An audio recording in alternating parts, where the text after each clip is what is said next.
Hi friends, అందరికీ నమస్కారం అండి. మరోసారి భారీగా పెరగనున్నటువంటి వీటి ధరలు కేంద్రం సంచలన నిర్ణయం కూడా కొన్ని ధరలు పెరుగుతూ ఉన్నాయన్నమాట. సో ముఖ్యంగా గ్యాస్ సిలిండర్కి సంబంధించి కమర్షియల్ సిలిండర్ పెరిగాయి. తర్వాత పెట్రోలు రూ. 3 ఇటీవల కాలంలో 90 పైసలు ఇలా పెరుగుతూ వస్తుంది అనమాట. సో ఇప్పుడు దేశంలో మరోసారి సామాన్యులకు త్వరలో పెద్ద షాక్ తగలనుందనమాట. సో ఏంటంటే కేంద్ర ప్రభుత్వం కరెంటు బిల్లులకు సంబంధించి పెంచేందుకు సిద్ధంగా ఉందన్నమాట.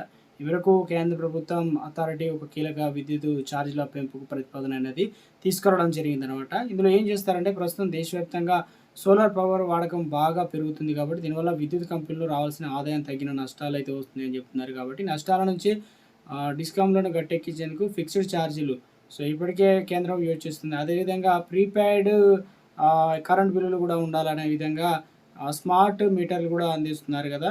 సో ఇప్పుడు అయితే రూఫ్ టాప్ సోలార్ ఎఫెక్ట్ నష్టాల్లో డిస్కౌంట్లు ఉండడం వల్ల ఏమవుతుందంటే చాలా పరిశ్రమలు సంపన్న కుటుంబాలు తమ ఇళ్ల పైన ఎలాంటి అంటే రూఫ్ టాప్ సోలార్ ప్యానల్ అనేది ఏర్పాటు చేసుకుంటున్నారు. దీనివల్ల వారు సొంతంగా కరెంట్ అనేది తయారు చేసుకుంటున్నారు కాబట్టి గ్రిడ్ నుంచి విద్యుత్ కొనడం అనేది తగ్గించేశారు. ఇది కేవలం అవసరమైనప్పుడు మాత్రమే ప్రభుత్వం కరెంట్ వాడుతున్నారు. ఈ మార్పు వల్ల ప్రభుత్వ విద్యుత్ సంస్థల్లో రాబడి చాలా మొత్తం పడిపోయింది అంటున్నారు. నష్టాలు పూడ్చుకోవడానికి గ్రిడ్ నిర్వహణ ఖర్చులు అందరి నుంచి ఎవరైతే కరెంట్ వాడుతున్నారో ఇక్కడ నుంచి కొత్త రూల్స్ కొత్త నిబంధన తీస్తున్నారనమాట.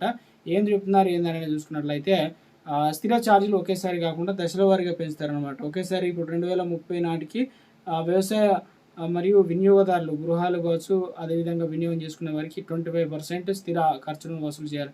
సో మెల్లమెల్లగా 25% అనేది పెంచుతారనమాట. ఖర్చులన్నీ కూడా వసూలు చేయడం జరుగుతుంది. అదే సమయంలో కమర్షియల్ పారిశ్రామిక వినియోగదారుల నుంచి 100% స్థిర ఛార్జీలు ఫిక్స్డ్ రేట్ లాగా అయితే ఉంటాయన్నమాట. దీనివల్ల మీరు కరెంటు తక్కువ వాడినా కూడా నెలవారీ కనీస ఛార్జీలు అనే రూపంలో ఎక్కువ బిల్లు అనేది చెల్లించాల్సి అయితే వస్తుందన్నమాట. ఇవన్నీ కూడా 2030 నాటికి లేటెస్ట్ అప్డేట్ అయితే రావడం జరిగిందండి.